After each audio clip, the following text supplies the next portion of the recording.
Boa noite para todos e para todas. Mais uma conferência do curso de extensão Cidade, Urbanismo e Urbanização na América Latina. A conferência que, pela segunda vez no curso, eu vou proferir, professor Rodrigo de Faria, aqui do programa de pós-graduação da FAO-UNB. A conferência que tem como tema Vivienda e Planeamento, ideias para pensar sobre a produção da cidade latino-americana. Então, como o próprio título da conferência traz, ele tem como pretensão, né, pensar as ideias para a construção da cidade latino-americana, e aqui, evidentemente, eu estou fazendo uma referência direta ao meu interlocutor mais direto aqui, mais objetivo em relação aos argumentos que eu vou fazer, que é o professor Adrián Gorelick, de Buenos Aires. Então, eu vou trabalhar a partir de um diálogo que tem uma ideia de ser um diálogo crítico, né, uma leitura a partir dos trabalhos que ele já publicou, e, no caso, uma discussão que eu vou fazer especialmente a partir das instituições, para problematizar parte dessa ideia que me interessa discutir aqui, que é da construção da cidade latino-americana, portanto, as suas ideias, e, ao mesmo tempo, pensar sobre, né, a produção dessas ideias e, especialmente, o lugar das instituições nesse debate, né? Vamos lá. Então, no editorial do boletim Vivienda e Planeamento, publicado em dezembro de 1953, a União Pan-Americana afirmou que a América Latina ainda era predominantemente rural, né? Segundo as últimas cifras que o boletim trouxe, 60,5% da população total vivia em áreas rurais. Porém, ao mesmo tempo, indicava nesse mesmo boletim que o processo de urbanização era relativamente rápido, né? Então, veja, eu estou aqui usando um boletim, um documento da própria União Pan-Americana, exatamente da metade do século XX, em 1953. A redução em aproximadamente 15% da população rural nos 15 anos anteriores e o aumento do número de cidades com mais de 100 mil habitantes desde 1940, subindo de 45 para 62 cidades, confirmariam, segundo a União Pan-Americana, essa aceleração da urbanização. Então, interessante, ao mesmo tempo em que ela reconhece que ainda uma parcela substancial da América Latina vive em áreas rurais, ela também começa a reconhecer e a perceber que um importante processo de urbanização está se organizando no continente, né? Está em processo de desenvolvimento. Claro, não é um processo que tem uma origem exclusivamente centrada na metade ou no século XX, então tem aí uma discussão importante do próprio, em relação até já ao próprio século XIX, em que esse movimento de consolidação da importância da cidade nessa relação campo-cidade nesse momento, de fato, já vinha se estruturando, mas a metade do século XX marca isso com muita potência. Por outro lado, reconheceu esse mesmo editorial que o grau de urbanização variava para cada país, e é provável que em alguns países eles permaneceriam, esses países, com características rurais. Então, segundo aspecto importante, a América Latina não sofre ou não passa por esse processo de aceleração da urbanização de forma homogênea. Decorrente dos impactos e mudanças provocadas pela industrialização, essa urbanização seria a expressão física das mudanças sociais e econômicas, cuja imagem representativa seriam a queda das muralhas seguida da expansão de cidades de maneira descontrolada e sem orientação. O editorial associa esse descontrole e desorientação ao que denominou de períodos iniciais do processo de urbanização, quando, supostamente, as forças causantes da industrialização teriam operado sem qualquer tipo de controle e orientação necessário, aqui eu vou fazer uma citação, ao crescimento ordenado das áreas urbanas, segundo a própria União. O resultado teria se refletido principalmente em la desorganización funcional de la ciudad. Quizá por esto, el problema de la vivienda es más obvio en la ciudad, nervio y motores de la economía, que en las áreas rurales. Desgraciadamente, el desarrollo actual de nuestras ciudades se caracteriza no solamente por una expansión periférica, sino também por la deterioração de suas áreas centrales. Esse cenário fortemente problemático que o editorial apresentou não veio à luz sem uma justificativa quantitativa também dramática. Consta a informação de que o número de habitações que deveriam ser totalmente reconstruídas nas áreas urbanas e metropolitanas da América Latina seria de 4.281.600 unidades, sendo este o número de famílias que atualmente vivem em los tugurios urbanos. Tugurios, favelas, vila miséria, são expressões para indicar áreas com condições habitacionais muito precárias. Ao final, o editorial apresenta uma série de perguntas certamente ainda relevantes no mundo que a gente vive atualmente, 2020. Qual será o futuro das áreas urbanas em América? Contam os municípios com os recursos técnicos e financeiros para afrontar a imensa labor de reabilitação para guiar o futuro desenvolvimento físico das cidades? Essas duas perguntas que estão nesse editorial são, para mim, importantes e aí como parte central da discussão que eu quero iniciar a partir de então, né? Portanto, ambas as perguntas, mas e aí especialmente a segunda,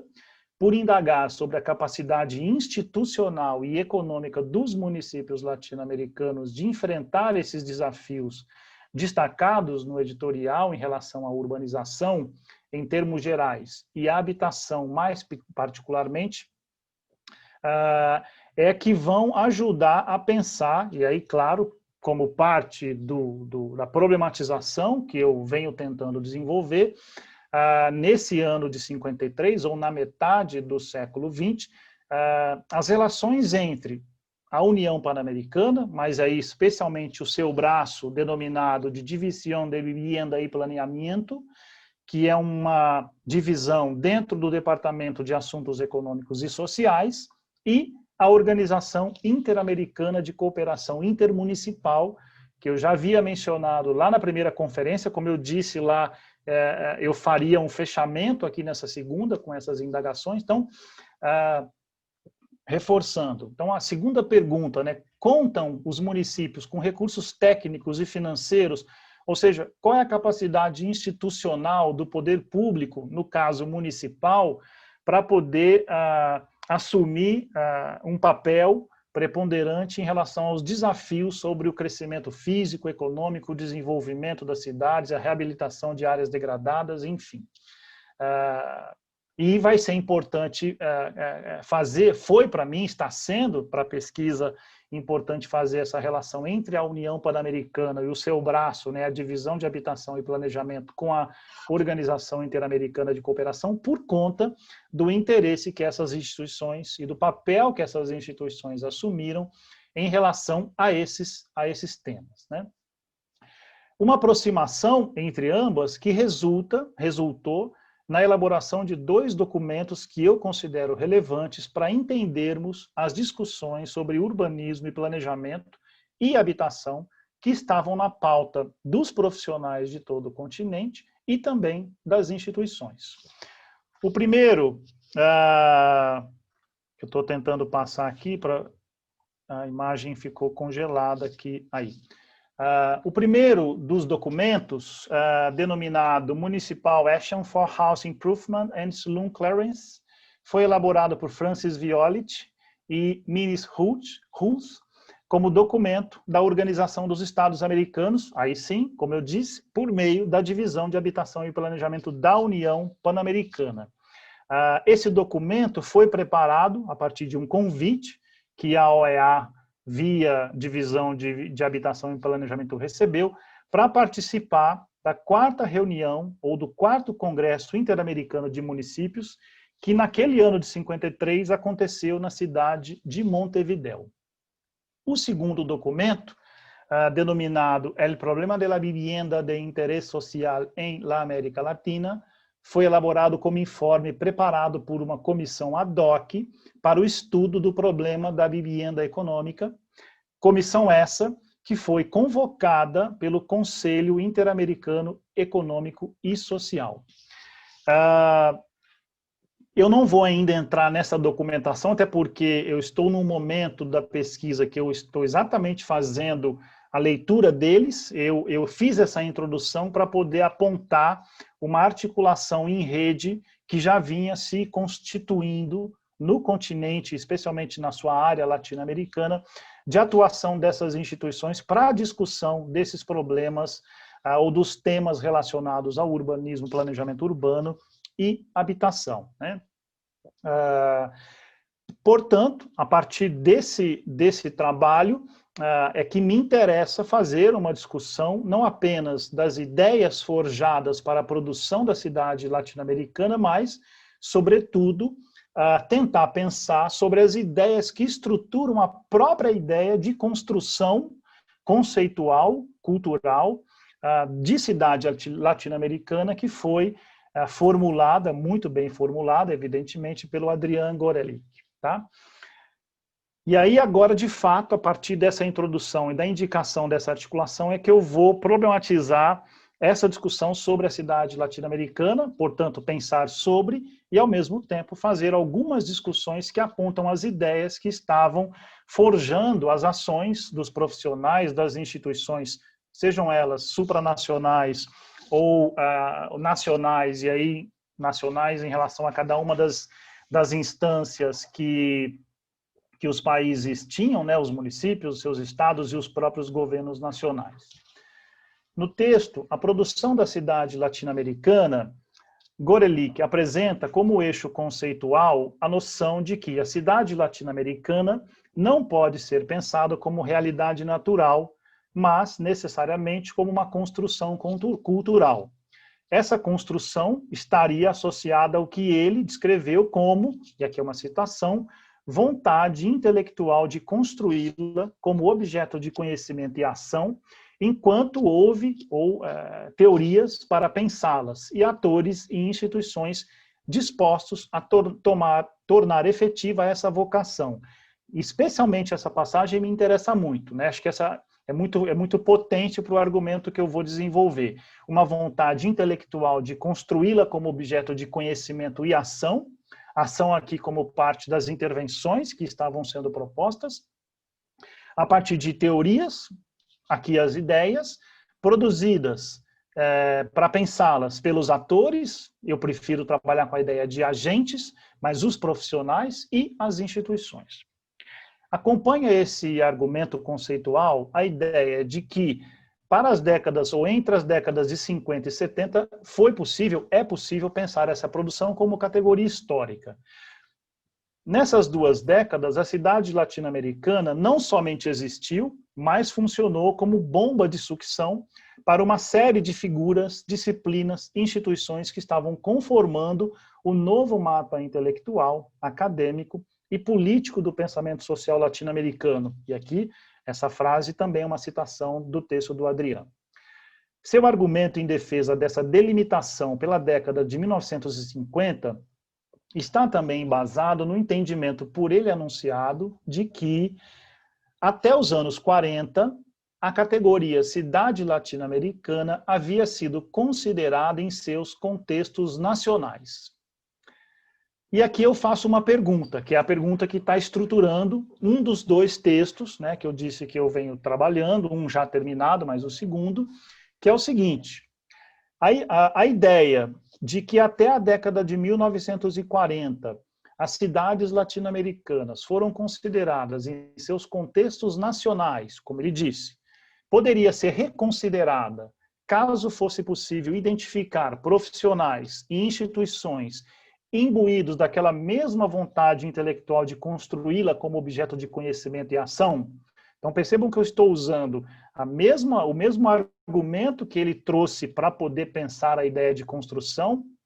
da cidade latino-americana, para problematizar o argumento de que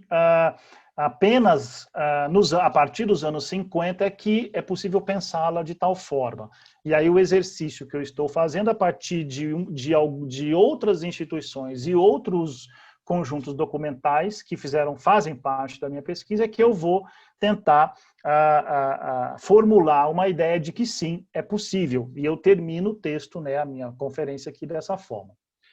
Essa indagação, entretanto, não está aqui interposta para indicar algum problema na interpretação do próprio Adrian sobre o período década de 50, década de 70.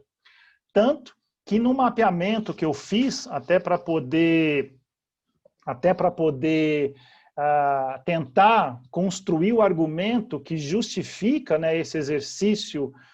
de investigação que eu estou tentando fazer, ficou muito evidente que, de fato, a partir dos anos 50, existe uma densidade de instituições que foram criadas ou que já vinham sendo, de profissionais e de atividades que, de fato, e aqui atividades, congressos, seminários, reuniões técnicas, produção de revistas, informes, cursos, de fato, a densidade das décadas de 50 e 70 reforçam de forma muito importante a ideia que ele utilizou para pensar essas duas décadas, né? E tanto que, ao considerarmos o processo de criação e de reorganização, vamos chamar assim, das instituições interamericanas, uma data muito importante nesse processo é o ano de 1949. Por que esse ano é muito importante? Nesse ano se formou a seção de Habitação e Planejamento como parte integrante da Divisão de Assuntos Sociais e Trabalho,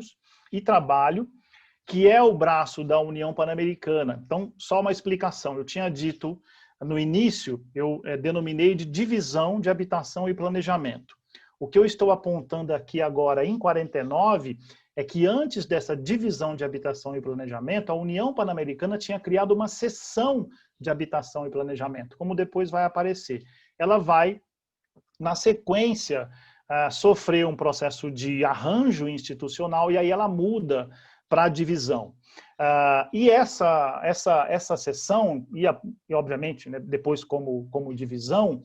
foi responsável pela organização de 3 seminários regionais de assuntos sociais, que é esses que estão dispostos aí na tela, de assuntos sociais, dedicados ao estudo sobre exatamente habitação e urbanismo. Como vocês podem ver ali na segunda imagem, né, o primeiro realizado em Quito, o segundo em São Salvador e o terceiro em 51, em Porto Alegre, aqui no Brasil. Essa seção de habitação e planejamento foi elevada à categoria de divisão em 51, exatamente depois do terceiro congresso, quando passou a atuar mais diretamente como centro de investigação e assessoria às instituições que atuavam com habitação e planejamento nos países membros da OEA. Uma vez estruturadas suas atividades, e aí eu estou citando a União Pan-Americana, olha o que ela vai dizer. Era muito lógico, portanto, que a União Pan-Americana, por meio da sua divisão de habitação e planejamento, criasse ou propusesse o Centro Interamericano de Vivienda, aquilo que vai ser depois conhecido como CIMBA. Então, estou mostrando aqui uma genealogia do próprio CIMBA, óbvio, vinculada ao OEA, como nós vimos na conferência da professora Nilce Botas, da USP em São Paulo, que fez uma conferência específica sobre o CIMBA, mas eu estou mostrando aqui uma relação, né, como é que ele está intrinsecamente atrelado, né, a essas as estruturas institucionais da própria OEA, no caso, nem a OEA ainda, porque nesse momento estamos, quer dizer, já era, desculpa, porque a OEA é 48. O nome União Pan-Americana é que vem de um tempo anterior. Mas como parte, né, das estruturas, das instâncias institucionais desse grande arcabouço político, cultural, enfim, que é o próprio pan-americanismo, que foi o tema da minha primeira conferência. Assim sendo, é possível olharmos para esse breve período entre 49, quando é criada a seção, e 51, desde os congressos, desde esses seminários de assuntos regionais, até a criação do SIMBA, como transição no sentido da consolidação de uma ampla e complexa rede de profissionais e instituições dedicados ao estudo e proposição de solução aos problemas urbanos na América Latina. Mas como eu já tinha dito agora há pouco, no mapeamento que eu venho fazendo, né, sobre essas atividades, congressos, reuniões, seminários, congressos, enfim, no continente, já foi possível catalogar somente na década de 1950 21 atividades que a gente pode, como é que eu vou dizer, que a gente pode mapear como atividade de encontro de profissionais produzidos por essas instituições em diversos formatos, sejam eles congressos, seminários ou reuniões.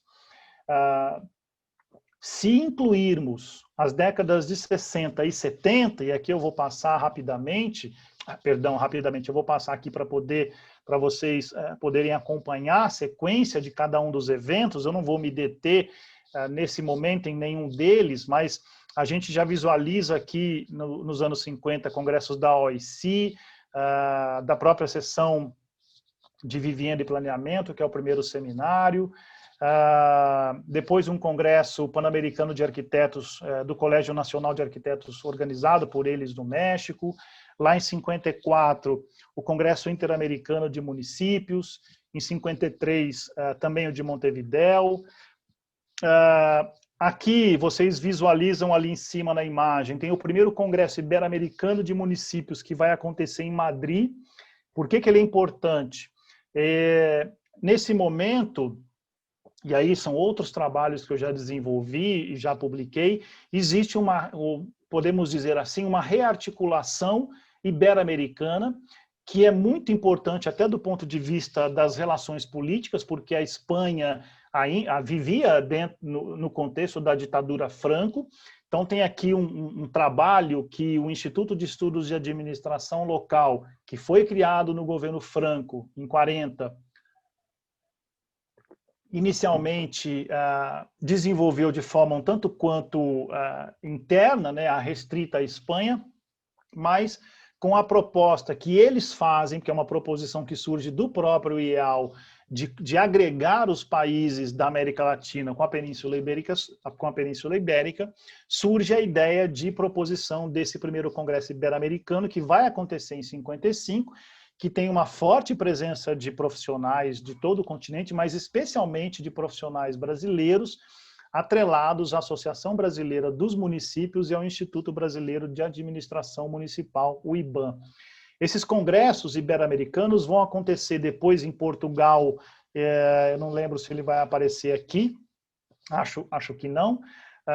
eu não vou lembrar exatamente a data, 59, enfim. O terceiro acontece aqui em Brasília, nós já estávamos na ditadura militar brasileira, foi 65 ou 66, também não me lembro exatamente a data do congresso. E, na sequência, em Barcelona, volta para a Espanha, e o último termina em Santiago do Chile, ambos já nos anos 60. E aqui tem, né, portanto, a sequência aí das outras atividades que eu mapeei, especialmente nos anos 50, que é um recorte que me interessa aqui nesse contexto, e termino com um evento muito importante, que é esse último aqui embaixo, o seminário sobre os problemas de urbanização na América Latina, que acontece em Santiago do Chile, e aqui me interessa porque tem uma participação de alguns municipalistas brasileiros, especialmente do Diogo Lordelo de Mello, que tem um papel importante nas discussões sobre planejamento urbano, nacional, regional, e dentro de uma visão crítica que ele, como municipalista, tinha em relação a essa questão. Eu tinha mencionado, né, do segundo Congresso Ibero-Americano de Municípios, que aconteceu em Lisboa, ele apareceu aqui agora. Enfim, muito bem, retomando aqui o argumento do texto. Para entender o que mudaria, conforme o argumento que o próprio Adrian desenvolveu, em relação a aqueles contextos nacionais a partir dos anos 50, né? Então, o primeiro texto do Adrián, a produção da cidade latino-americana, trabalha com um recorte década de 50, 70, para pensar a construção da cidade latino-americana. E aí eu incorporo aqui um segundo trabalho mais recente, a publicação que eu tenho é de 2014, que me ajudou a pensar o que estava acontecendo, a partir do próprio argumento do texto dele, em relação aos países na organização das suas instituições. Então, é um texto que se chama Miradas Cruzadas, El viaje latino-americano del planning norte-americano. E da mesma forma, né, à medida em que esse texto me ajuda na articulação com o primeiro, a entender os contextos nacionais, ajuda também a entender a partir de ambos os textos, ou como ambos os textos se estruturam como complementariedade na fundamentação dessa ideia geral sobre os anos 50 e 70 que ele trabalhou. No primeiro texto, existe certa ênfase nas instituições nacionais de urbanismo, de planejamento urbano, especialmente na Venezuela e no Chile, como estão aqui dispostos no slide, e eu incluí algumas instituições brasileiras, né, para marcar um pouco o lugar do Brasil dentro da construção institucional no campo do urbanismo e do planejamento urbano e regional, especialmente a partir dos anos 50, mas no nosso caso brasileiro, se a gente desconsiderar aqui um pouco, para fins até didáticos, a SUDENE, e assumirmos os anos 60, que é quando, de fato, o governo federal passa a trabalhar dentro de uma perspectiva efetiva, né, em relação às questões que envolvem mais diretamente o urbanismo e o planejamento urbano e regional no Brasil, é o que me motivou a trazer esse mapeamento de algumas, não todas, de algumas dessas instituições. Enfim, se no primeiro texto a ênfase está nessas instituições nacionais, o segundo texto do Adrián, né, que é o Miradas Cruzadas, El viaje latino-americano del planning norte-americano, ele já trabalha com duas instituições interamericanas que foram criadas nos anos 50. E as duas instituições que ele trabalha nesse texto de forma direta são o CIMBA, o Centro Interamericano de Vivienda, que depois vai sofrer um processo de modificação da sua estrutura e vai incorporar planejamento no seu nome, e a CIAP, né, que é a instituição que aqui me interessa também mais diretamente, junto à OIC, fazer essa discussão. A partir da mesma ideia de que a cidade latino-americana não pode ser tomada, então, como realidade natural, portanto, necessariamente pensada como construção cultural, essas instituições e o papel que assumiram de formulação de soluções para as problemáticas das cidades devem ser historicizadas como parte dessa construção. Para tanto, é preciso compreender que as instituições e os debates profissionais realizados em cada uma delas são parte de um projeto histórico completo e coerente, no interior do qual talvez tenha sido formulada com maior intensidade a ideia de América Latina como projeto, nas palavras do próprio Adrián. Essas instituições supranacionais são parte desse projeto, e aqui eu estou afirmando, e ao mesmo tempo, aquilo que manteve a realidade urbano-regional latino-americana em permanente projeção futura, ainda que mais concentradamente a partir da década de 50, mas também a partir da década de 1930, e aí é onde eu vou incorporar mais adiante a Organização Interamericana de Cooperação Intermunicipal. Para fazer um trabalho agora mais específico em relação à CIAP, que é uma das instituições que o próprio Adrián utiliza no segundo texto. Pela perspectiva analítica da viagem de ida formulada por Gorelick no segundo texto, aos urbanistas e planejadores localizados geograficamente, né, abaixo da divisa dos Estados Unidos com o que seria a América Latina, não restaria muito a propor e, assim, permaneceriam em suas respectivas nações à espera das soluções no campo do urbanismo e do planejamento urbano. É possível que, para desfazer essa passividade receptora por parte dos profissionais latino-americanos, a metáfora de viagem de volta tenha como função no texto, porque o próprio texto usa dessa ideia de ida e volta. Ida, né, a viagem que o urbanismo e o planejamento urbano regional fazem dos Estados Unidos para a América Latina, e a viagem de volta que acontece, né, que é o que eu vou mencionar aqui a partir do texto dele, como função, em seu argumento, de identificação do que seria uma provável reação latino-americana. Uma reação que no texto está trabalhada a partir da ideia de regresso, radicalizada e em gestação desde o final da década de 1950, a partir de Santiago do Chile, pelo fato de que, na capital chilena, foram criadas diversas instituições supranacionais. O argumento de regresso desenvolvido nessa parte da citação tem 2 pontos aos quais cabe alguma consideração. O primeiro, que está na própria ideia de regresso, portanto, ao pressupor e enunciar que algo tem uma origem externa que será transferida a um determinado receptor, é onde podemos localizar o jogo metafórico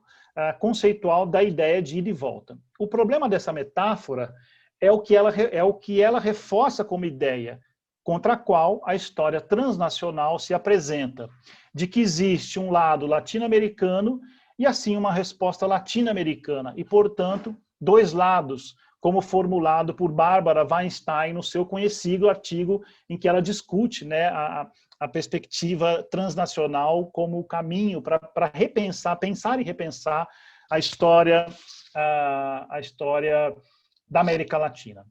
Para escapar dessa dicotomia entre os 2 lados, o caminho aqui adotado tem como premissa basilar a construção de uma interpretação fora da nação sobre a cultura urbana e territorial, que é uma expressão que o Adrian utiliza para argumentar o que estava em construção nos Estados Unidos desde a formulação do New Deal, especialmente, ou seja,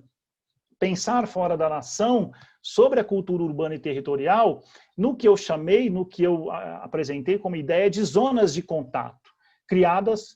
inclusive a partir da própria perspectiva transnacional, criadas ao longo do século XX, especialmente entre os anos 30 e 70. Veja, então, portanto, eu não estou questionando o recorte até os anos 70, mas tentando encontrar atuação de outras instituições e de outros profissionais que possibilite pensar a partir da década de 30. Quais zonas de contato são essas? As que se conformariam pelas instituições interamericanas, cada uma delas isoladamente ou em conjunto, todas elas entendidas como redes institucional profissionais, concebidas como espaços intelectuais transnacionais. E o caminho analítico adotado, sem desconsiderar as assimetrias políticas e econômicas entre Estados Unidos e América Latina, desde a doutrina Monroe, mas também problematizá-las nos debates e nas polêmicas sobre a construção das identidades latino-americanas, o que me interessa nesse caminho é o da interpretação de um espaço intelectual das redes profissionais e institucionais supranacionais de urbanismo e planejamento urbano. O segundo ponto está no enunciado de que o regresso foi forjado pelas mesmas instituições formadas como parte de fundos e de ideias norte-americanas. Pelo argumento do Adrian, a CIAP e o SIMBA nasceram com um impulso e inspiração norte-americana. Afirmar que essas instituições são produto dos recursos e das ideias norte-americanas não é um problema em si. Antes, é o que fundamenta a concepção dele, mas que se consubstancia e legitima como explicação exatamente no argumento de que existem 2 lados, e que o lado latino-americano se organizou como resposta, portanto, uma ação sempre receptora, objeto da história, nunca sujeito da história, como a Bárbara propôs. Para ficar no caso específico da CIAP, que é o que está aqui agora na imagem, é imprescindível compreender como se deu a proposta de sua criação, não como ideia norte-americana, mas como um evento aqui denominado de origem intelectual dela, que é esse seminário sobre formação de pessoal para planificação urbana e regional, que acontece em São Juan de Porto Rico em março de 1956. E aí é muito interessante que, assim, pelo menos no texto que o Adrian desenvolveu, o seminário não fez parte da problematização que ele desenvolveu. Ele já relaciona diretamente a SIAP com uma realidade que está em construção lá nos Estados Unidos. E o que eu estou propondo é exatamente repensar essa ideia da viagem de ida, né, de lá para cá, para informar a partir desse seminário, que é a origem intelectual da SIAP, que no fundo essa construção não é uma viagem de lá para cá, mas é uma construção articulada. Sim, tem a presença norte-americana, mas tem fundamentalmente a presença de profissionais latino-americanos. No encerramento do seminário, formou-se uma comissão ad hoc, presidida pelo porto-riquenho Rafael Picó, cujos trabalhos dessa comissão configuraram o que eu vou chamar depois, no texto, de origem jurídica da SIAP, que se deu em Bogotá no mesmo ano de 56, durante a primeira reunião técnica interamericana de habitação e planejamento, que é essa imagem ao meio, que foi proposta pela União Pan-Americana OEA. O seminário de Porto Rico, né, aquele da origem intelectual, foi organizado, e aqui é muito interessante,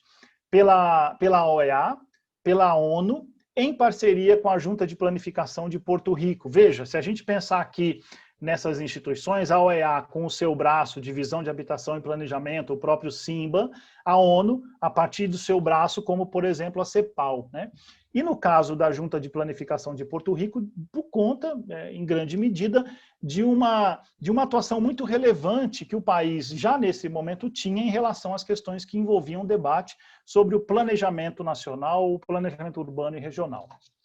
Na ocasião, estiveram presentes, e aqui eu vou reforçar a presença muito ampla de profissionais do continente todo, e não exclusivamente como uma resposta,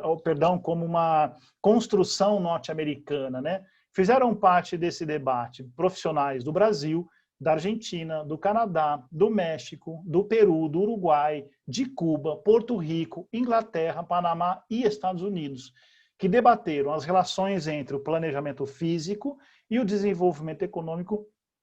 e social, a formação de planejadores e o papel das instituições de pesquisa na América Latina. A contribuição do Brasil nesse seminário foi apresentada por Hélio Modesto,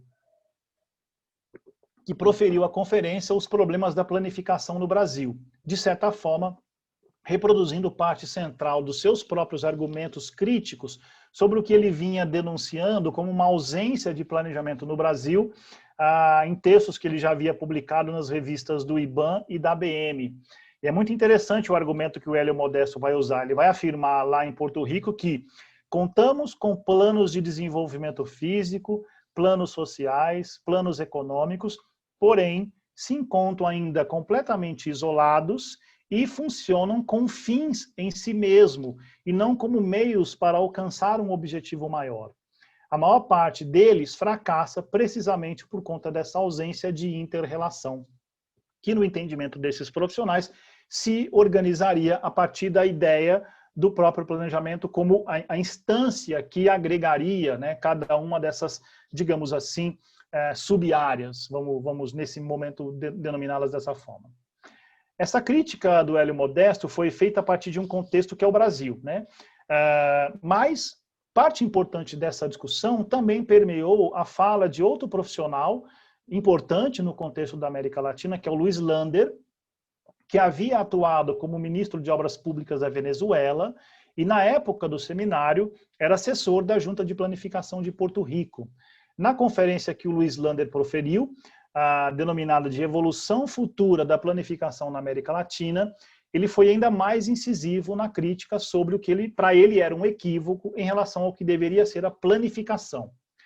Muitas pessoas, aí ele vai dizer, muitas pessoas na América Latina podem crer na planificação, porém, lamentavelmente, a maioria delas, sinceramente, crê que estão planificando simplesmente porque estão propondo planos para a construção de rodovias, para o melhoramento físico da cidade. Desejaria, ele dizendo, que a América Latina, ou desejaria que na América Latina existisse outro tipo de planificação, uma planificação integral, que abarque o desenvolvimento adequado de todos os recursos disponíveis para o melhoramento das condições de vida da população. Esta planificação geral, na qual se tem em conta todos os aspectos econômicos, sociais e físicos, e um desenvolvimento equilibrado é o que deveria, de fato, almejar aqueles que se propõem a discutir planejamento urbano e regional. Terminada a conferência em Porto Rico e com o desenvolvimento das atividades da CIAP, após aquela fundação jurídica que acontece em Bogotá no final do ano,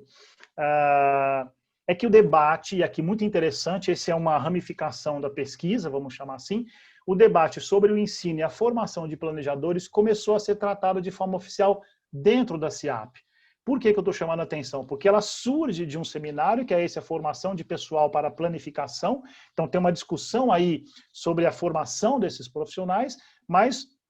somente 4 anos depois é que essa pauta, de fato, vai ser assumida pela CIAP, né? Isso vai acontecer no momento em que a CIAP, em que acontece a segunda reunião técnica interamericana de habitação e planejamento no Peru, e a CIAP realiza a sua segunda assembleia. Surge uma proposta nesse encontro de formação de uma comissão técnica para estudar, para mapear a formação em planejamento na América Latina. Ela é formada por César Garcés, que é colombiano, por José Vera, que é chileno, e por Humberto Espinosa, que é panamenho. E foi assessorada pelo próprio Rafael Picó, que é o porto-riquenho, pelo Francis Violet, e aí eu vou aqui chamar a atenção lá para o início da conferência, o Francis Violet, que é um dos mais importantes profissionais norte-americanos a circular pela América Latina, discutindo as questões relacionadas ao urbanismo, ao planejamento urbano regional, é um dos assessores aqui e o autor, um dos autores daquele primeiro documento que eu mencionei lá em cima, né? E o John Blandford, dos Estados Unidos. E aqui é muito interessante, ao final dos trabalhos, né, depois de visitar, quais países foram visitados? Argentina, Chile, Colômbia, Costa Rica, Porto Rico, México, Panamá, Peru, Venezuela e Brasil. Ou seja, tem um mapeamento em grande angular do continente, ou pelo menos da América Latina como um todo. A conclusão desse informe, publicado num documento que depois vai ser publicado impressamente, La Enseñanza de la Planificación en la América Latina, vai concluir, isso é muito curioso, que o Centro de Estudos e Pesquisas Urbanísticas da USP, o CEPEU, dirigido à época pelo Anhaya Mello, era a instituição na América Latina que mais havia avançado na colaboração interdisciplinar. O Anhaya Mello já vinha discutindo planejamento regional, ele já tinha uma atuação importante de pensar algumas regiões do estado de São Paulo, e essa comissão, portanto, vai reconhecer esse trabalho, né, essa condição interdisciplinar, exatamente a partir dos aspectos que consideravam as questões da nação, da região e dos municípios, né? Muito bem. Aqui, de novo, eu retomo aquela pergunta que eu fiz em relação aos anos 40. Então, primeiro, eu desconstruí ou fiz uma proposta de desconstrução, não, porque a ideia não é essa, mas a ideia mas é um exercício de problematização dos argumentos que estão lá nos 2 textos do próprio Adriano. Então, a ideia aqui foi repensar a ideia de origem da CIAP atrelada a uma viagem do planejamento dos Estados Unidos para cá, que eu fiz a partir da localização desse documento que informa isso que eu chamei de origem intelectual da CIAP.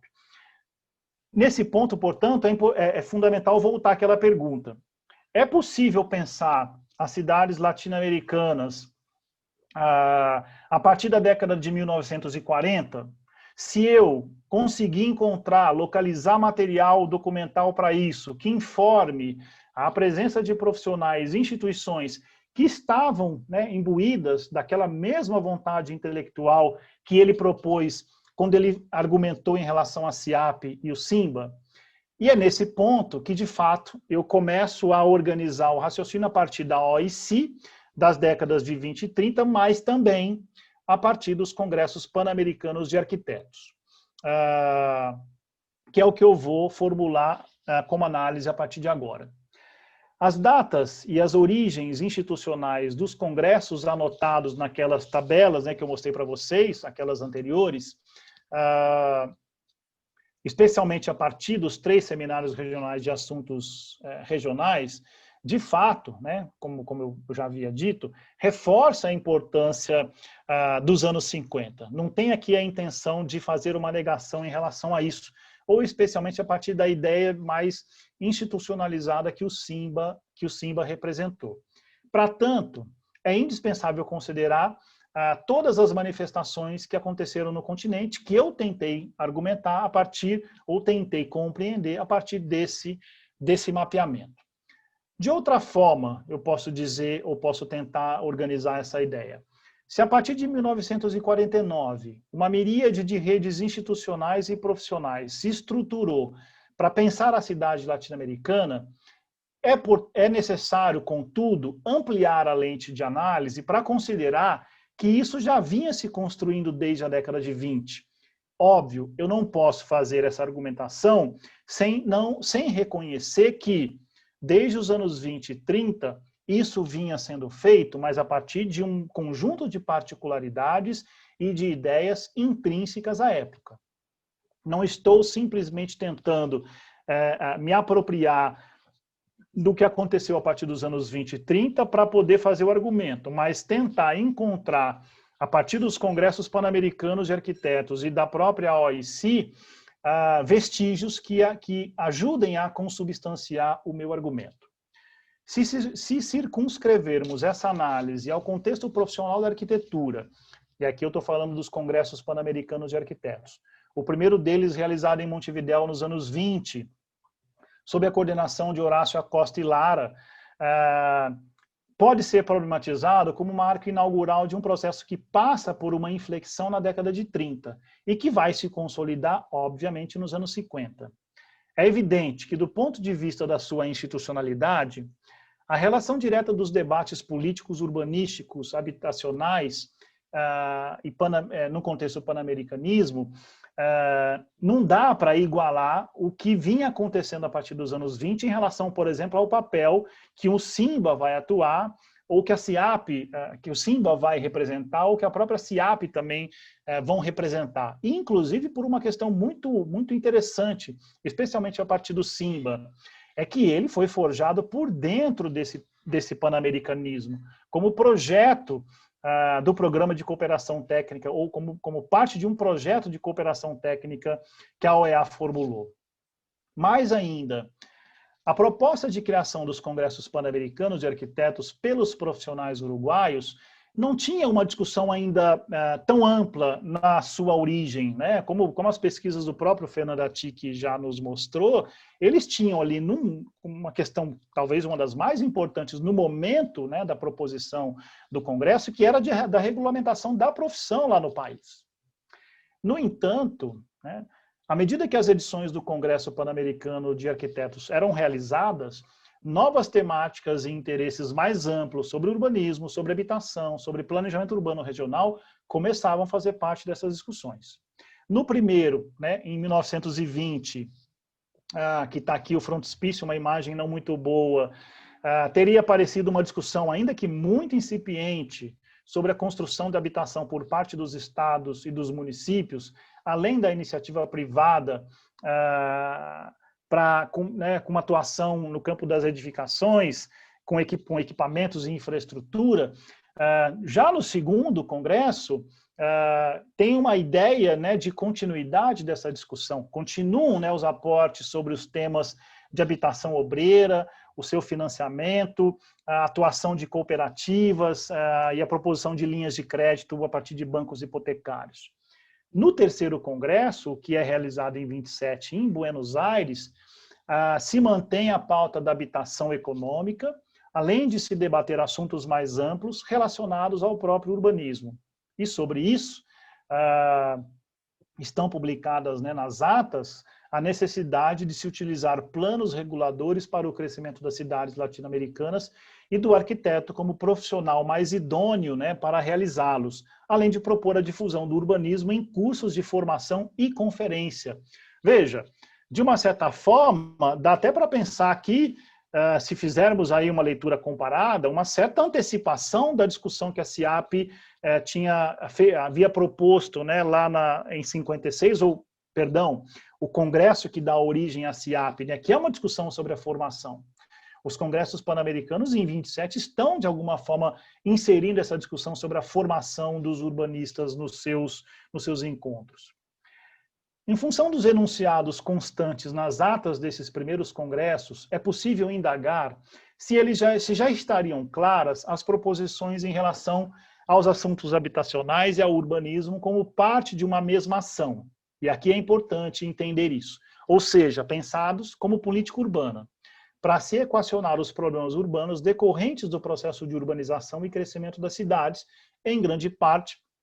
como formação de suas periferias desassistidas de infraestrutura, em ambientes caracterizados por uma condição de primazia da dimensão capitalista de exploração da terra urbana. No entanto, um olhar mais atento nos temas do segundo congresso, é possível concluir que essa relação entre habitação e urbanismo, né, pensado como política urbana, como planejamento urbano e regional, ainda não tinha se configurado. E não porque isso seja um problema, é que o vocabulário utilizado no sentido conceitual das palavras que eram mobilizadas, né, pelos profissionais ainda estavam muito associadas às concepções dos planos de transformação e embelezamentos, né, tão características das discussões urbanísticas atreladas ao contexto sanitarista da transição do século XIX para o século XX. Isso começaria a mudar a partir do Congresso de Buenos Aires, como se constata no temário desse certame sobre urbanismo e suas relações com a arquitetura, assim como um tema sobre as comissões oficiais de casas baratas e legislação para regular a construção dessas casas.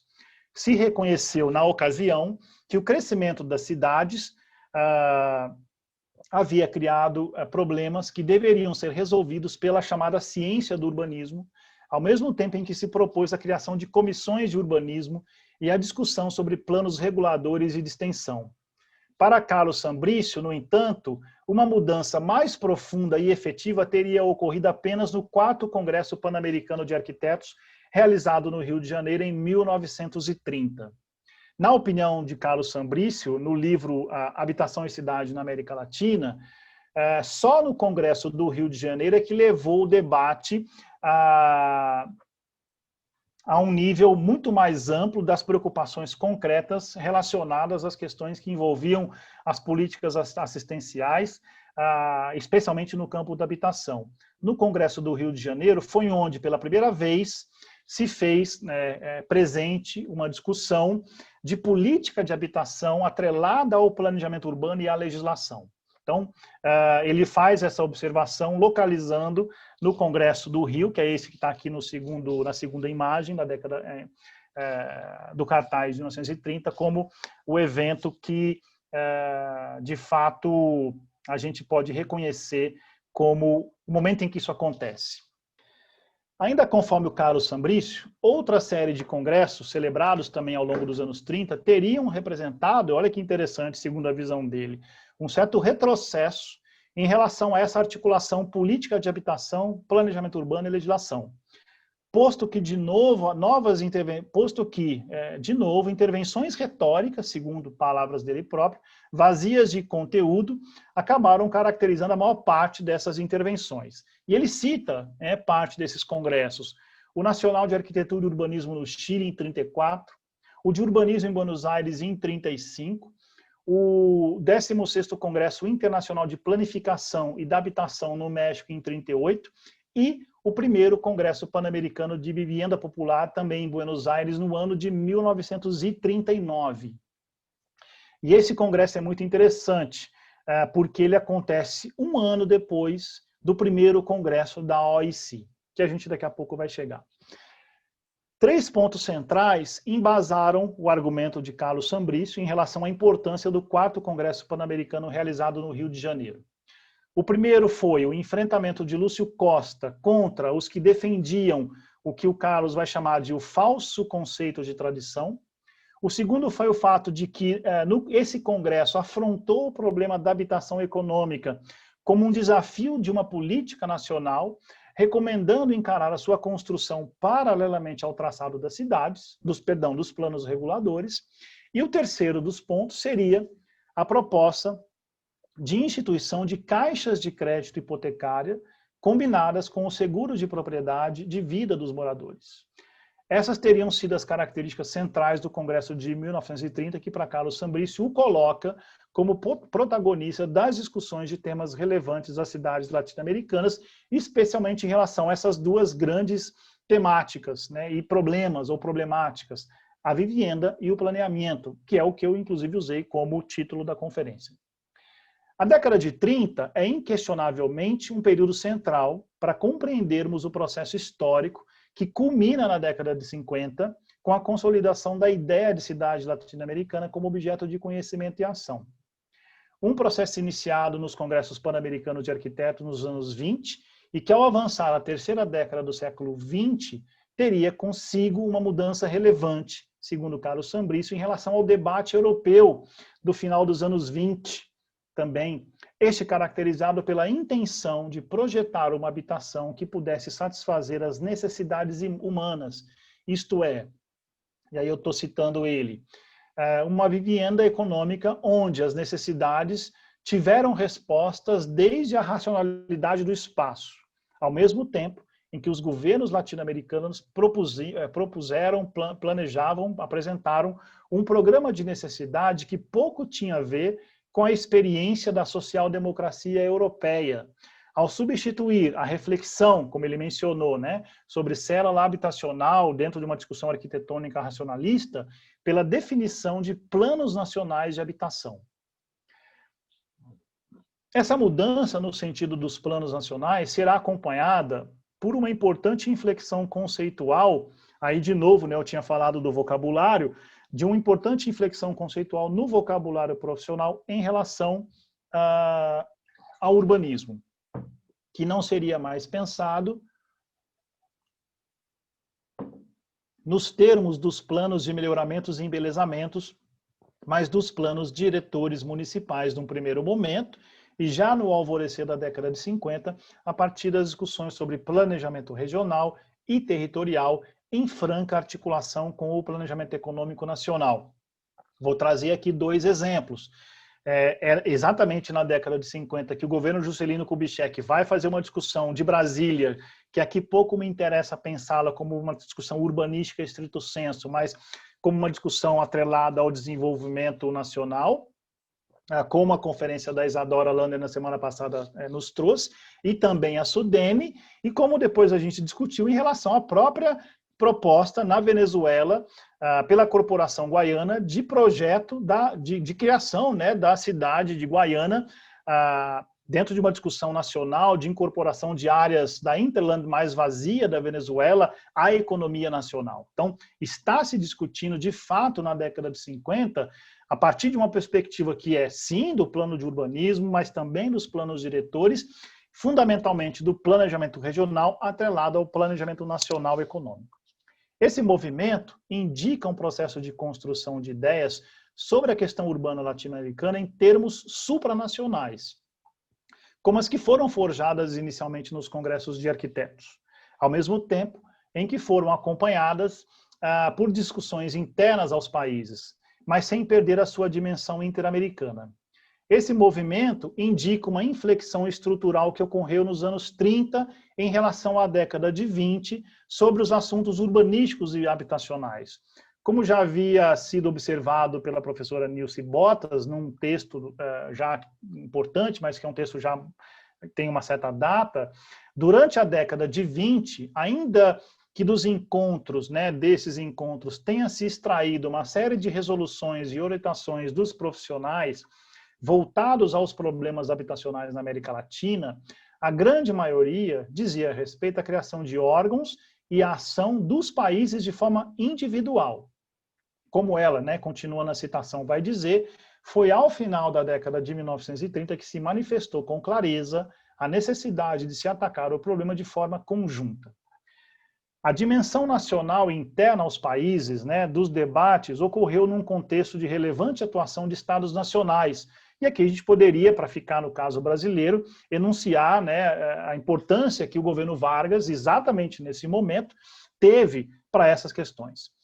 Em termos gerais e interamericanos, o Congresso Pan-Americano de Habitação Popular, realizado em 1939 em Buenos Aires, pode ser considerado também como um evento-chave para compreendermos aquele processo que se inicia nos anos 20 e que vai se consolidar a partir de 49. Aí eu volto com aquela data, né, com a criação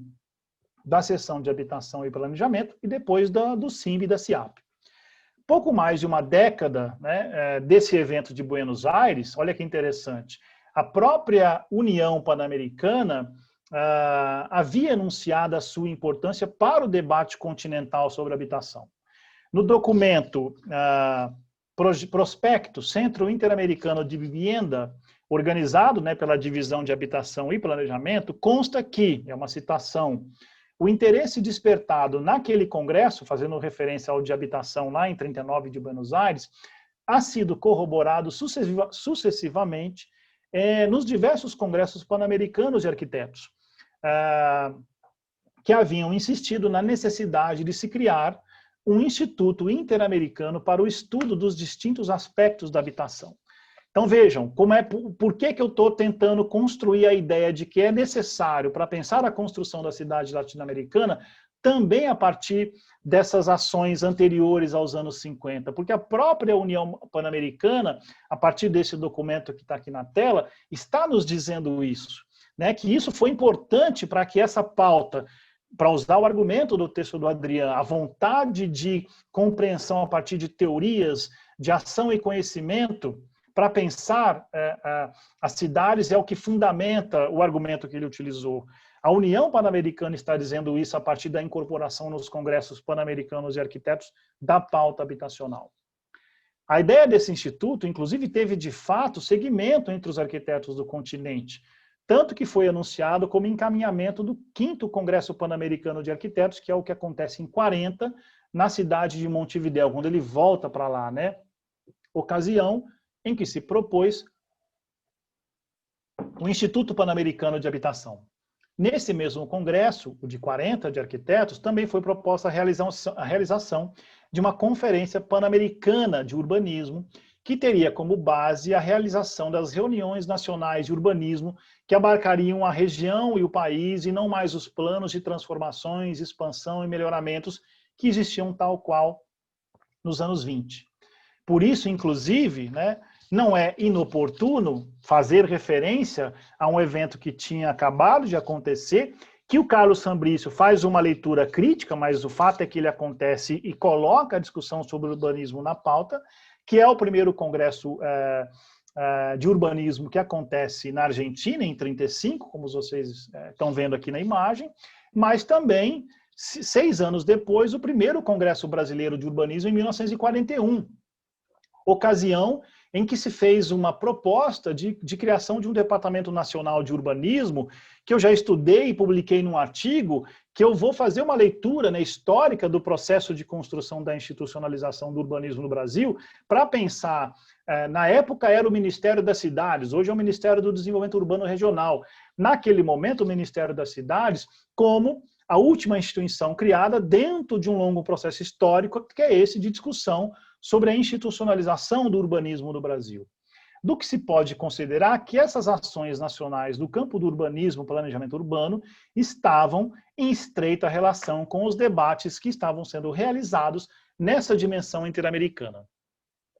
Outro ponto importante resultante do Congresso Pan-Americano de Arquitetos, realizado em 40, foi a ideia de criação de ministérios nacionais de habitação em cada país, reforçando assim a articulação com as discussões nacionais, já que os profissionais que participavam desses eventos, muitos deles, tinham vínculo com órgãos governamentais dos seus próprios países, promovendo ampla circulação de ideias debatidas nesses eventos no exterior, né, na América Latina, dentro dos países. Ainda na década de 30, ocorreram 2 outros eventos de grande relevância para os estudos da habitação e do urbanismo, em todo o continente. O primeiro foi a 7ª Conferência Internacional Americana, que aconteceu em Montevidéu em 33, quando se aprova um conjunto de resoluções sobre o tema da habitação no continente.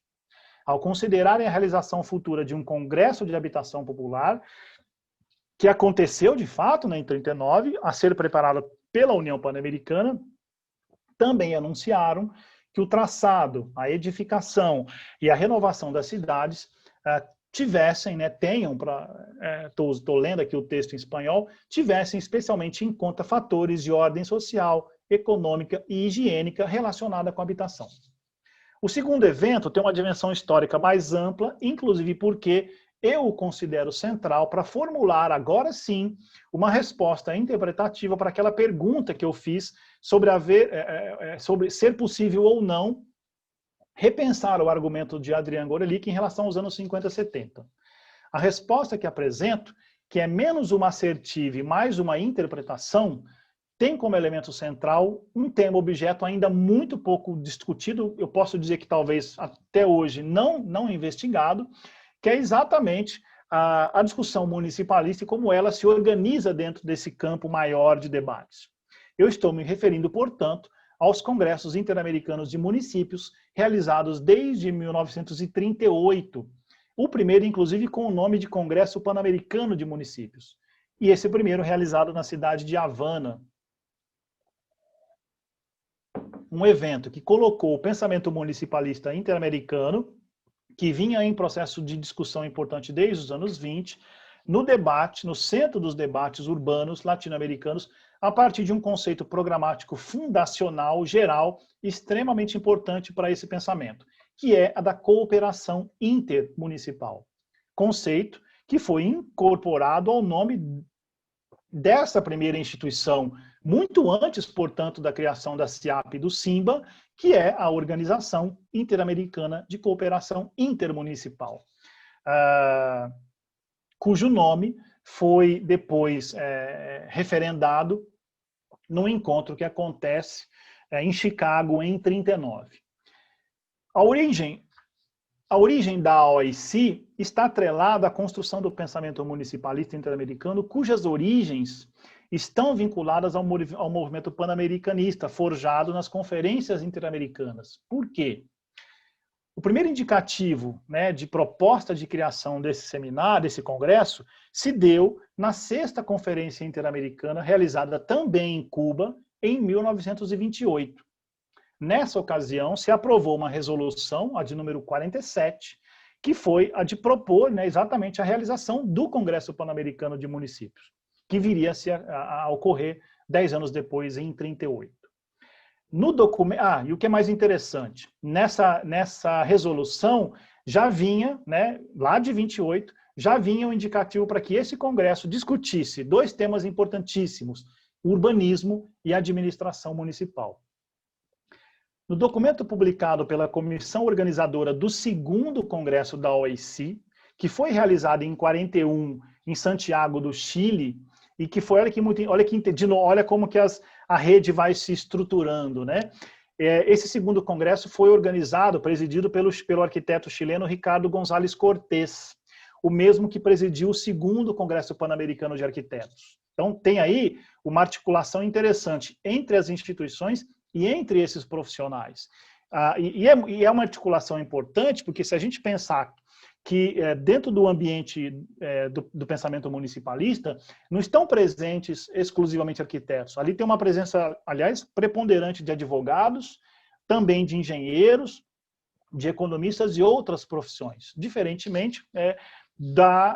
dos congressos pan-americanos, que são congressos de arquitetos, né? Nesse documento, que eu bem recentemente localizei, depois de muito tentar localizar e mapear os congressos da OIC, apareceram, ele se organiza em 3 partes, né? Como está aqui na imagem à direita: Agenda, Regulamento e Atas de Havana e Chicago, que é exatamente a ata do primeiro Congresso Pan-Americano de Municípios, e a ata de Chicago, que é onde a OIC vai ser forjada como instituição, onde se criam ali uma série de elementos que deveriam caracterizar a atuação dela como instituição. Na parte dedicada a essa agenda e regulamento do 2º Congresso, é possível constatar a pauta da seção denominada Urbanismo e Planificação,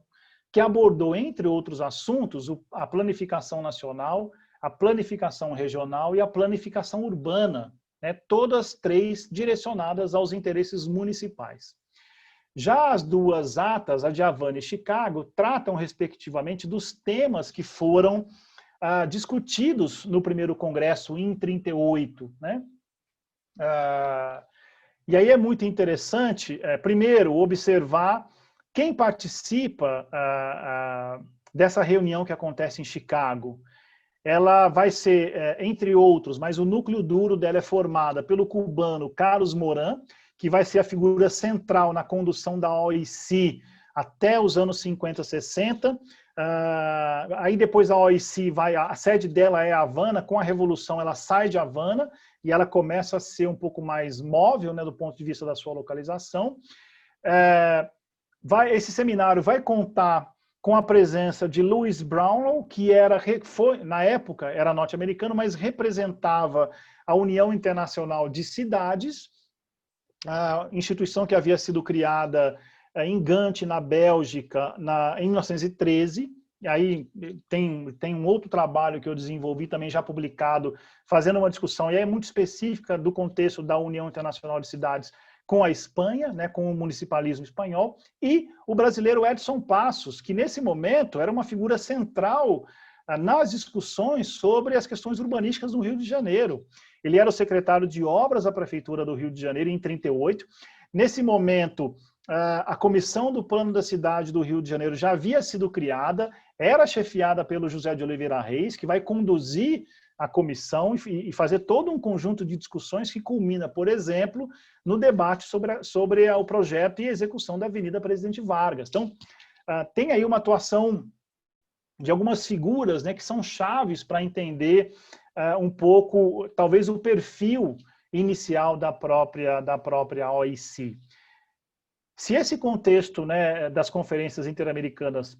pode ser lido como uma primeira manifestação de gestação dela, a segunda se deu, aí óbvio, né, dentro do primeiro Congresso Pan-Americano de Municípios. Dentro dele surge uma resolução, entre as suas diversas resoluções, de que a temática da cooperação intermunicipal e as atividades em prol do maior estreitamento de relações entre os povos americanos através da intermunicipalidade são fundamentais para estimular os esforços para que se possa lograr a cooperação entre cidades de um mesmo país e cidades de países distintos. E aí é muito interessante pensar aqui, eu não vou aprofundar tanto, né, por que Cuba, nesse contexto, é tão relevante? Porque desde as décadas de 10 e 20, o Conselho Municipal de Havana vinha discutindo, a partir da atuação de um professor de direito municipal chamado Rui de Lugo e Vina, exatamente a ideia e o conceito de cooperação intermunicipal, ou, para usar um outro termo que era muito utilizado à época, intermunicipalidade. Esse conceito foi tão importante que ele foi não só apropriado pelas discussões da OEA, mas ele vai parar nas discussões da União Internacional de Cidades, inclusive quebrando um pouco a ideia, né, um tanto quanto colonizada, de que as ideias surgem lá na Europa e nos Estados Unidos e elas vêm parar aqui no continente e na América Latina. Esse é um típico exemplo de concepção de cooperação forjado na América Latina, em Cuba, na Comissão Municipal de Havana, e que depois vai ganhar uma dimensão internacional importantíssima para pensar as discussões sobre cooperação e planejamento intermunicipal. É no contexto da realização, e aqui eu vou, né, mais diretamente para o Congresso, desse Congresso Pan-Americano, e aqui já está na tela, né, há algum tempo,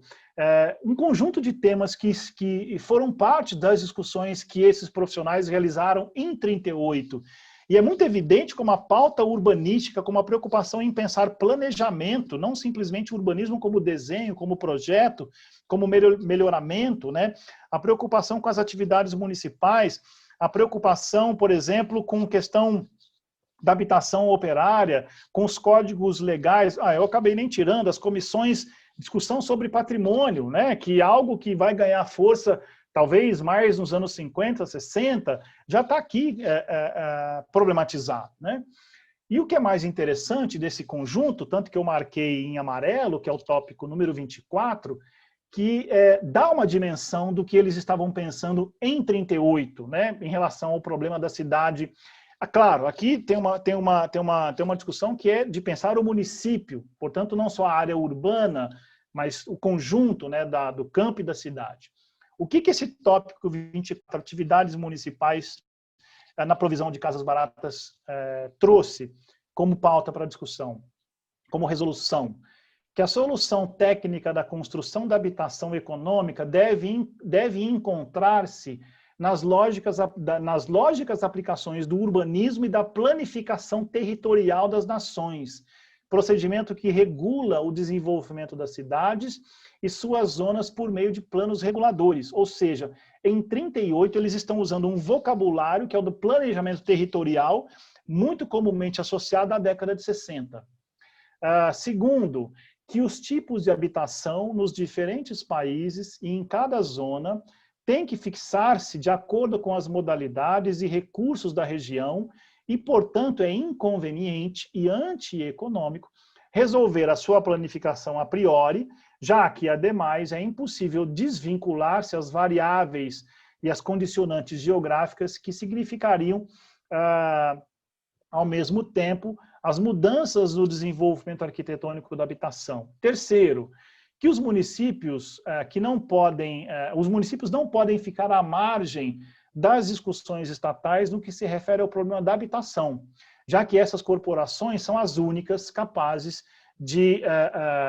promover o desenvolvimento, né, de dar andamento no desenvolvimento, na vida e no crescimento dos povos, aos quais os prefeitos, né, dirigem como representantes legais, mas fundamentalmente pensá-los no âmbito dos planos reguladores. Ou seja, chamando a atenção para a necessidade de pensar, como o Carlos Sambrice havia mencionado, uma política nacional de habitação, mas com a participação do ente local, que é de fato onde essas discussões iam acontecer. E aqui, eu mapeei, tenho mapeado e venho tentando, praticamente eu tenho já a documentação de quase todos eles, não a documentação completa, eu nunca cheguei na documentação completa de todos, de alguns eu tenho, mas dá uma ideia de como que, portanto, lá nos anos 30, e em 1940, e em 1950, essa pauta municipalista continuou em discussão, né? E eu trago esse último slide e aí sim para ir para a finalização da minha fala. Se o argumento do Adrián sobre a produção da cidade latino-americana é de que ela não pode ser pensada como realidade natural,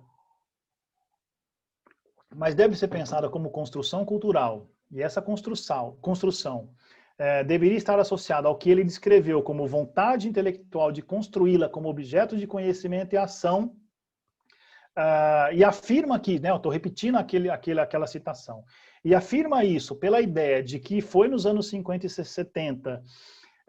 que a cidade latino-americana não somente existiu, mas funciona como bomba de sucção para uma série de figuras, disciplinas e instituições que estavam conformando o novo mapa intelectual e acadêmico e político do pensamento social latino-americano. Então, estou justamente apresentando como que essas pesquisas que eu estou desenvolvendo ajudam a rever essa ideia. De novo, não como negação dos argumentos que ele nos apresentou, mas como necessidade de reconsiderar uma leitura em função das pesquisas que, no meu caso, eu venho desenvolvendo na discussão sobre urbanismo, planejamento urbano, política urbana, dentro de um contexto que até então não tinha aparecido na historiografia urbana latino-americana, que é o contexto municipalista. Por isso, o que o debate sobre a criação da OIC revela é exatamente o oposto à ideia de que até 40 as cidades eram consideradas apenas em seus contextos nacionais, já que desde os anos 20, né, levando em consideração o processo de criação da OIC como um processo, né, 28 o Congresso Interamericano em Havana e 38 o Congresso em si, a discussão sobre a cidade e município era um tema candente na pauta política das conferências interamericanas, que se concretiza no Congresso de 38. Nesse sentido, é não apenas necessário, mas um caminho importante e oportuno ao recorte proposto ou de considerar também esse período inicial, 1920, 1930, 1940, que é o contexto em que apenas a OIC existia como rede institucional e profissional. Não existia divisão de habitação e planejamento, não existia CIAP, não existia SIMBA, não existia CEPAL, não existia Flaxo, entre tantas outras. No que isso possibilita interpretar qual é o papel político e cultural profissional dessa instituição, né, a OIC, ou das instituições, no estudo da produção da cidade latino-americana, portanto, não apenas a partir da década de 50, como ele propôs, a partir, né, da leitura compartilhada que eu fiz dos dois textos, né, a partir do SIMBA e da CIAP, por dois motivos, digamos assim, para fazer um fechamento. Em relação à CIAP, né, como eu argumentei no meio da conferência, porque ela,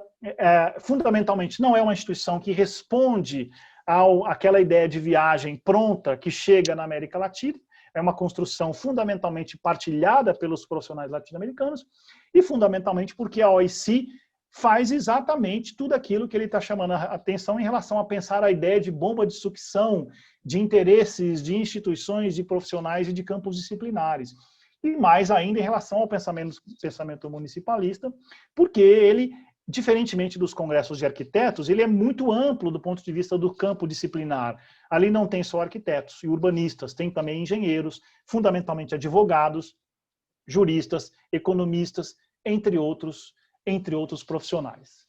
E aqui eu termino, né, a partir dessa ideia que eu tentei construir com vocês, desse argumento, para fazer um debate crítico, não de negação, como eu estou insistindo, mas para repensar a própria ideia das ideias sobre a América Latina, ou das ideias sobre as ideias que forjaram a ideia que o Adrián formulou de construção da cidade na América Latina. Muito bem, aqui eu termino a minha fala.